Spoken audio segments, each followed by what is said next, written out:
好，各位同學哋好啊！呢套片呢，就係中五數學科第3課函數圖像嘅進一步認識第3B 嗰部分嘅溫習嚟嘅。咁我又會同大家做3條題目，同大家好快咁溫翻究竟我哋學過啲咩呢？咁樣。好，咁第一條啦，我哋就係話要利用所給的圖像求方程 x2 次加 8x 加11等於4喎。好啦，咁我哋睇到個圖啦，個圖就係y 等於 x2 次加 8x 加11，正正就係我哋要個方程嘅左手邊。咁幾時會等於4啊？嗱，我上堂都講過啦，好似過山車咁，係咪啊？咁睇下呢個圖像，一度行嚟行去，幾時會係等於4呢？嗱，其實個圖已經畫咗一條 y 等於4嘅線俾你㗎啦喎，係咪啊？咁所以我哋睇下個交點咪得咯。咩交點啊？就係話呢個交點同埋呢個交點。咁即係話過山車去到呢個位呢，就啱啱好等於4啦。咁睇翻落嚟，究竟係幾多呢？咁左邊點係負7喎，應該係咪？如果同學留心啲睇，呢個係負7。而右邊呢，呢一點應該係負1嘅。咁所以今次個方程嘅根呢，個根係乜嘢啊？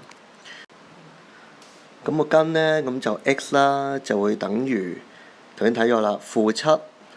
嗱，不過你要寫翻點0喎，點解？因為而家有圖像法喎，係咪啊？唔準確嘅喎，我哋要寫翻負7.0。咁同埋呢，另一個就係負1.0。咁呢兩個呢，就係所求嘅方程嘅根啦。負7.0同埋負1.0，咁啊完成咗第一題嘅題目啦喎。嗱，好啦，第二題啦，就係話呢，喺所給嘅圖像上加上適當嘅直線喎，要畫線喎。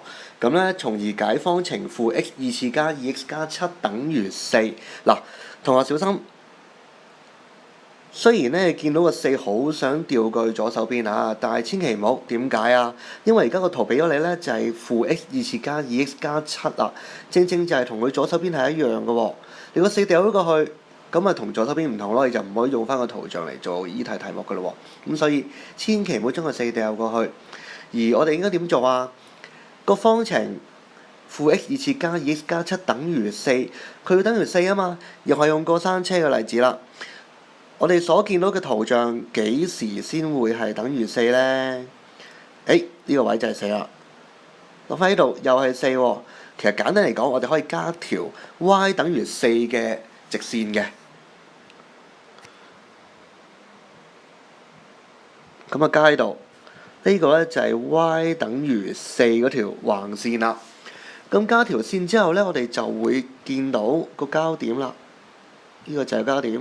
呢個就有交點，好似頭先第一題咁樣啦。我哋從個交點可以睇得翻個答案，咪就係負1同埋3咯。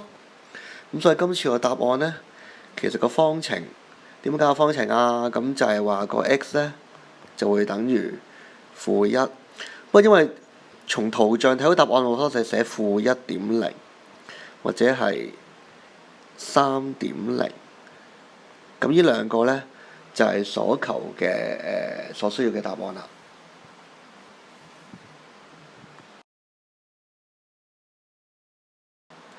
好，到第三條啦，第三條就係話呢，睇個圖咯喎 y 等於 f(x)， 咁就係負4同5之間啦，又係要加上適當嘅直線，而解方程 a、b 兩條嘅。嗱，又係過山車原理啦。而家呢嗰個方程就係 y 等於 f(x)， 究竟 f(x) 要等於幾多呢？咁我哋先可以畫到條線出嚟噶嘛。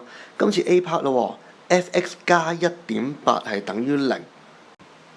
咁即係 f(x) 要等於幾多呢？嗱，我哋計之前呢，個圖太細啦，咁我哋放翻大個圖先，一陣容易啲畫啊嘛。OK。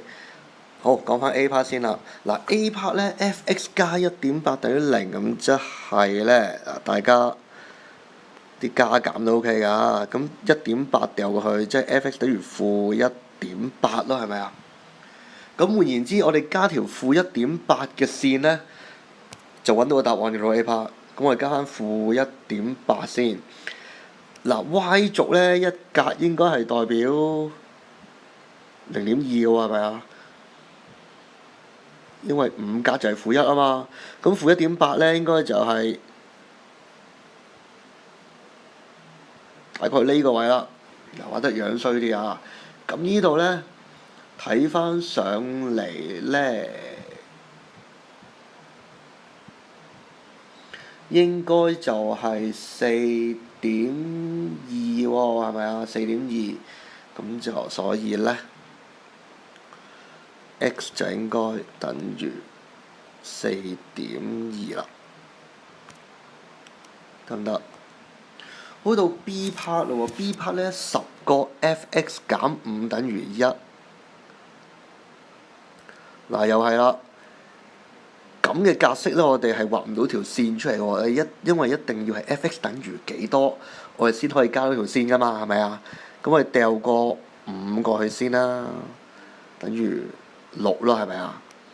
咁即係 f(x) 咧6除以10嘅咯喎，咁即係0.6啦。OK，咁我哋喺0.6嗰度咧畫條橫線，記唔記得 Y 軸係一格0.2嘅喎，咁我哋加翻喺0.6即係3格啦，係咪啊？3格。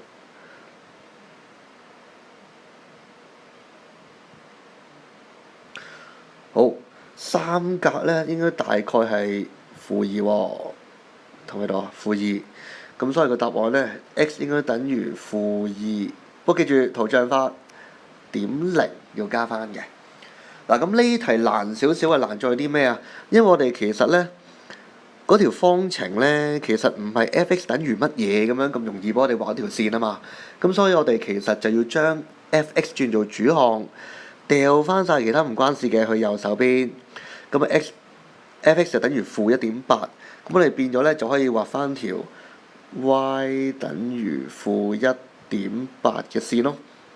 咁 B part 都一樣啦，係嘛？B part 咧我哋掉晒啲嘢過右手邊之後咧，就發現 f(x) 係等於0.6嘅喎。咁變咗我哋又可以畫到條 y 等於0.6嘅線啦。咁我哋先可以揾到交點噶嘛，係嘛？有交點我哋先可以出到答案嘅。咁所以呢一題其實可能係比之前嗰兩條難少少啦。